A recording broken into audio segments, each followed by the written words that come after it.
যেটার নাম আমার সোনার ত্রিপুরা। কি বলবো ভাই, প্রচন্ড গরম, তার জন্য এখন থেকে জামা কাপড় খুলে নিচ্ছি। যে ত্রিপুরাতে বর্তমানে কি চলছে, যে ভারতের একটা অঙ্গরাজ্য ত্রিপুরা, যেটা নাকি আমার সোনার ত্রিপুরা, বাংলাদেশের সাথে অবস্থিত। কিছু কিছু ক্ষেত্রে দেখা যায় বাংলাদেশের যে ভৌগোলিক প্রাকৃতিক, তার কিছু আবহাওয়া লেগেছে আমাদের ত্রিপুরা রাজ্যের মানুষের। কি বলবো দাদা ভাইরা, বর্তমানে ভারতের অনেকগুলি রাজ্য রয়েছে, কোথাও হয় না সমালোচনা হিন্দু মুসলিম নিয়ে, কিন্তু বর্তমান ত্রিপুরাতে হচ্ছে, প্রচন্ড ভাবে হচ্ছে হিন্দু মুসলমান নিয়ে ভেদাভেদ। আসল কথা হচ্ছে কি জানেন ভাই, তাদের কোনো কাজে নেই, তার জন্য এমন সমালোচনা হচ্ছে। কাজ করুন, কিছু করুন, দেখবেন কোনো বিভ্রান্ত কিছু সৃষ্টি হবে না। তাই বলবো, হিন্দু মুসলিম ভেদাভেদ না করে সবাই একসাথে চলুন, অবশ্যই আপনাদের ভালো হবে, অনেক ভালো হবে। আর যারা যে সমাজকে যে খারাপের দিকে নিতে চায় হিন্দু মুসলিম ভেদাভেদ নিয়ে, তাহলে তাদেরকে বোঝানোর ক্ষমতা আমার নেই। কারণ কি, আমি সবার মতো মাথা বুদ্ধি মোটা বুদ্ধি নিয়ে চলি না ভাই, কাজের তাগিদে চলি।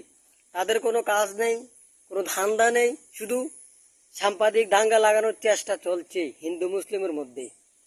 আপনাদের খাওয়া আপনারা খান, আপনাদের পরিধান আপনারা পরেন, আপনাদের চলাচলতি আপনারা করেন, তাহলে কেন হিন্দু মুসলিম নিয়ে ভেদাভেদ চলবে? সবাই তো মানুষ না।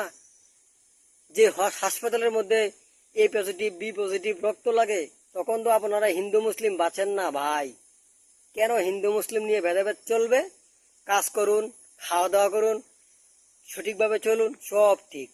আরেকটা কথা হচ্ছে, আমরা ইদানিং দেখতে পাচ্ছি যে বাংলাদেশের যে অবদত্ত গুলারা তাদের সংখ্যালঘুর উপর নির্যাতন করছে, হিন্দু মুসলিম ভেদাভেদ করছে। ওখানে নাকি একটা বিভ্রান্তকারী সৃষ্টি হয়েছে, সেখানে নাকি হিন্দুদের কোনো পূজা করতে দেবে না। এটা তো মানা যায় না, এটা কোনোদিনই সম্ভব না। কারণ সারা বিশ্ব রয়েছেন, বিশ্বের যা একটা সংস্থা রয়েছেন, বিবেচনা করে দেখবেন, এটা কোনোদিনই সম্ভব না। ঈদ, তারপরে কি পুজো, বিভিন্ন পুজো হয়, এটা বন্ধ করা কিভাবে? যার যে রীতিমতে, যে যার ধর্মের রীতি সেটা নিয়ে চলে। তাহলে আমাদের যে চামচাগুলা রয়েছি, আমরা কেন কথা বলি? আমাদের উপরে যেন লোক নেই নাকি সে বিষয়ে কথা বলার জন্য? আমরা চামচারা কেন সেটাকে নিয়ে বিভ্রান্তিকারী সৃষ্টি করি? না শান্তি চান না?